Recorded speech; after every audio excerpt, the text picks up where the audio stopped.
Alrighty, welcome back everyone. We just talked about the CFP, some of the issues that we have kind of found throughout this year, and definitely some of the ways that they can possibly fix it. Penn State and Texas are feeling pretty good after losing their conference championship, so definitely a system that you'd like to tweak a little bit. As we talked about Bama. I tend to agree with you, Anthony. I don't think they have much of a leg to stand on. You get beat by 21 in Norman by a team that throws for 68 yards. You probably don't deserve to be in the playoff. But I understand the argument. There's a legitimate argument for just about everyone out there, so it's a battle. I understand that it was one of those things that probably wasn't going to be perfect one way or the other. I like the way that they came to this decision. I think they made the right decision. So moving forward into these first round playoff games, because we got two of the teams that found their way in this past weekend in there, and we'll start with the one that's going to go down on next Friday at 8 p.m. We have the battle for Indiana. Cannot wait for this one. This is going to be really, really interesting, mainly because there are a lot of Indiana fans that for a long time just rooted for Notre Dame football. They said Indiana basketball, Notre Dame football, and that's changed throughout the years slowly, but especially this year. There's going to be a lot of people that have gone back over to the Hoosier side and are going to be cheering on them, but it's going to be a huge moment for both these teams, for both these coaches in a lot of different ways. Marcus Freeman has been at Notre Dame for a couple of years, has done a really good job the first couple of years. He's also had those terrible moments. He's had the loss to Marshall. He's had the loss to NIU this year, and it's one of those things where you lose this game, a lot of people are going to be talking down to you. A lot of people are going to be putting you in the James Franklins of the world, in the Ryan Days of the world, saying you can't win those big games, you can't do what you absolutely need to do to win a national title. So it's going to be a battle one way or the other. For Curt Cignetti, you're kind of playing with house money. And frankly, you kind of were at the very beginning of the year. No one expected anything from this Indiana team. I believe they were picked last in the Big Ten preseason poll. I could be a little bit wrong about that, but at least towards the bottom, they absolutely were picked. And you brought over a ton of guys from JMU, made it JMU West. You brought in Curtis Rourke from Ohio, and now you're in the playoff. And now you're facing a team that a lot of these kids on your team have every ability to get really excited for because they weren't recruited by Notre Dame. There's a lot of kids on this Indiana team that Notre Dame just never looked at. They said they weren't athletic enough. They said they weren't strong enough. They said they weren't big enough. They're trying to prove them wrong. They're trying to prove that they are all of those things. And as Anthony said, I think it could be crazy. I think it could be a crazy game that goes up and down, that goes back and forth, that possibly finds its way into overtime, that I really wish they would change as we get into the playoff, but that's a battle for another day, obviously. But one of the interesting battles in this game is going to be the Indiana pass game against the back end that is one of the very best in the country without Benjamin Morrison. The question is, what is Benjamin Morrison? Benjamin Morrison's not going to play. How does Christian Gray look in this game? Are they fully ready for that? We saw what USC was able to do with guys like Jacoby Lane and Deuce Knight and Kyron Hudson. Indiana has some dudes. Elijah Surratt might be the best receiver of all of those guys that I just named. He's going to be a matchup nightmare. You still have Xavier Watts. You still have Christian Gray. You still have very talented guys. You don't have that lockdown, stalwart corner that you had early in the season. It could be a huge effect on this game. There's no doubt about that. And then for Indiana, you have the best rush defense in the entire country. Notre Dame's going to try to run the ball at you. That's what they do. They try to run the ball over and over and over again, and they're really good at it. The scheme that they run the ball with is about as good as anyone in the country. They have three runners, whether it's the two running backs in Jadarian Price and Jeremiah Love, and then Riley Leonard, obviously. All those guys are hugely important to what they do on the ground. They do it just about as good as anyone in the country, probably better than anyone in the country right about now. So Indiana's going to have to be fully ready. They're going to have to be ready for a very physical, very tough game, an Ohio State-esque game. Probably not to that level necessarily, but definitely right around that level. Notre Dame has some really, really physical players, has some absolute dudes, and then just for fun, it has Xavier Watts on the back end that will come down and give you a licking. So you look at this game, it's going to be so much fun. There's going to be bad blood. There's going to be some recruiting anger. There's going to be family divides in this thing.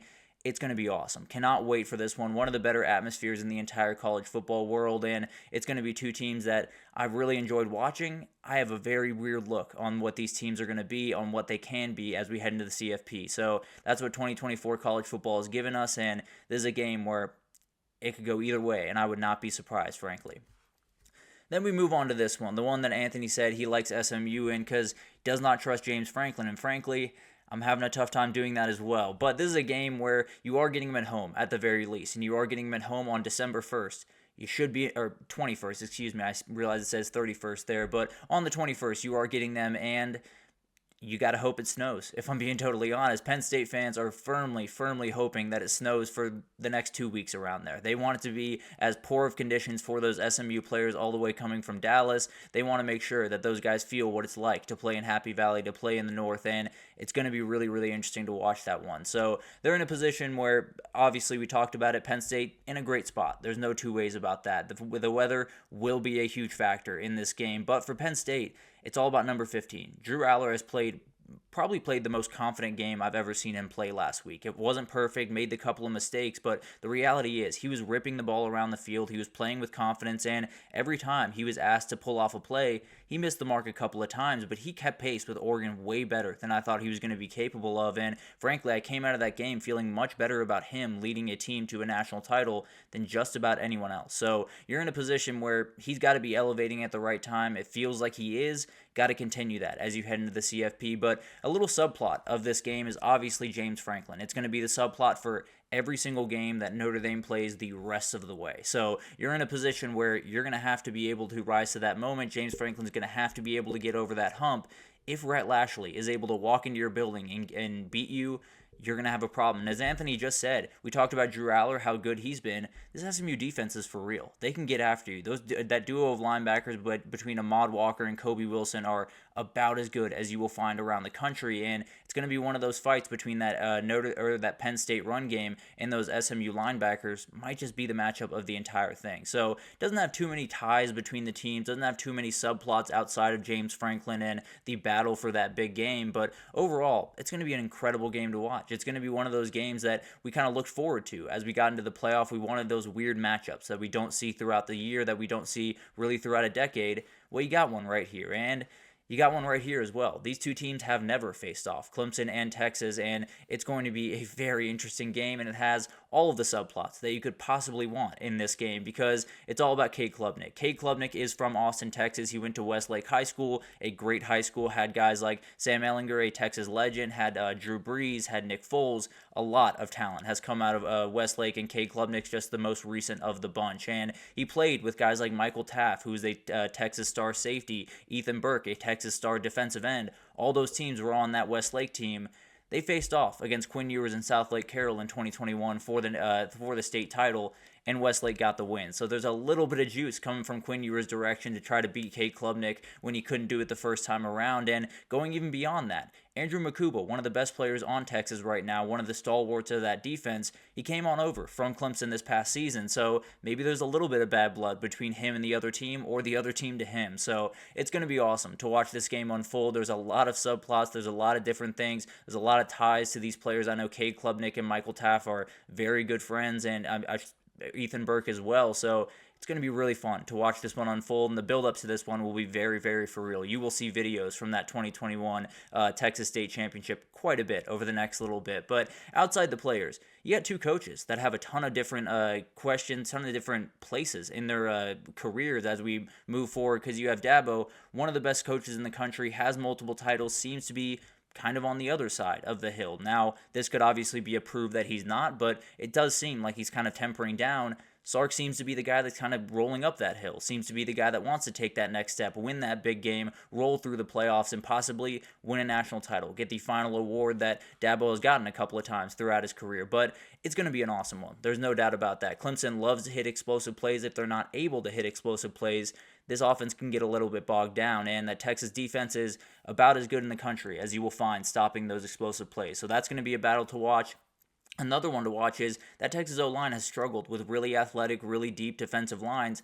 TJ Parker and Peter Woods can make problems for you on the defensive line. Now, the Texas O-line has been one of the best in the country outside of those very two games. Outside of those two games against Georgia, they've been one of the very best offensive lines in the country. Can they get that back for this game, or will guys like TJ Parker create problems like guys like Michael Williams and guys like Jalen Walker were able to create for that Texas O-line? So it's going to be really interesting to watch this one. I think this is another one that I just have no earthly idea what's going to happen here. It's going to be an absolute battle, and it's going to be one of those games where, as Anthony says, I mean, the Clemson defense is very real. The run game, Phil Maffa, I believe, is questionable in this game. We'll see what happens over the next couple of weeks, but there's a very real chance that Clemson can walk into Austin and get a big-time win. It would mean the world to Cade Klubnik. There was a very nice moment when Texas came up as their opponent. Seemed like he was really excited. It seemed like there was a moment where he realized that a lot of his family members were going to be able to be there. A lot of the, juice would be in that building, and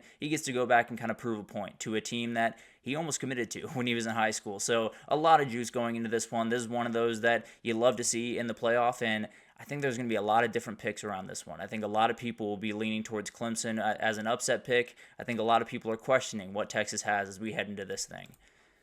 And then the one that everyone's looking forward to, it is in the best slot of the weekend. It is Saturday night, Tennessee, Ohio State, and the talent level of these two teams is about as good as anyone in this slate. It's going to be incredible to watch what happens, and the reality is there's a stark difference in the amount of pressure that is going to be applied to both these teams. Ohio State and Ryan Day are staring down the barrel. There's really no other way to put it. If this thing hits triple zeros and they have lost this game, they're in trouble. There's no two ways about that. They're in a ton of trouble. Ryan Day is all the way gone from Ohio State. They have to figure out where they go from. For Josh Heupel in Tennessee, it's kind of house money. I understand that you want to make a run, you want to make a statement here, but the reality is you weren't in a couple of weeks ago. If Alabama wins that game against Oklahoma, you're probably the team that's battling with SMU, and it would be an interesting battle to be had. So it's going to be a battle. It's going to be so much fun to watch this one. The Tennessee D-line, it's about as good as that Michigan D-line, and we saw what that Michigan D-line could do to Ohio State last time around, so it's going to be interesting to watch there. Tennessee seems to have found their passing attack as well with Nico Iamaleava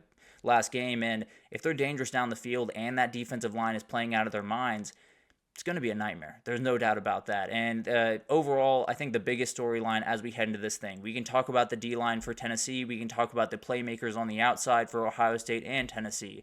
It comes down to the culture and the toughness of this Ohio State team. It's the same thing that it has been the last 4 years, the same thing that happened against UGA in 2022. They came out and played really, really good football. Obviously, they came out on the wrong side, but the mentality was right. The mentality was right, and they were in a position to possibly win that game. The kick just hooked. That's just the end of that story. So you're in a position where this is the best game of the bunch. I expect it to be a classic.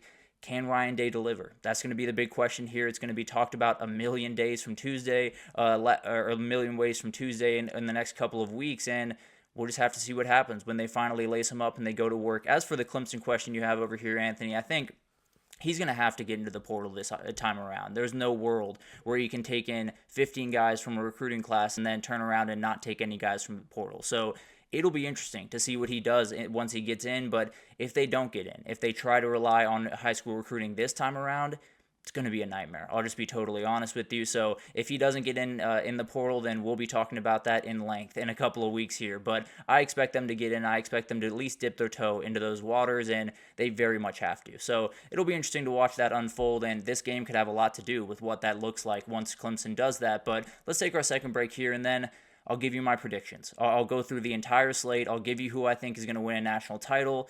It's all over the place. It was very, very hard to make these picks. I went back and forth about 10 ways from Tuesday, but I got what I need. I'll roll with this for the time being. Let's take our second break, and then we'll be right back with that.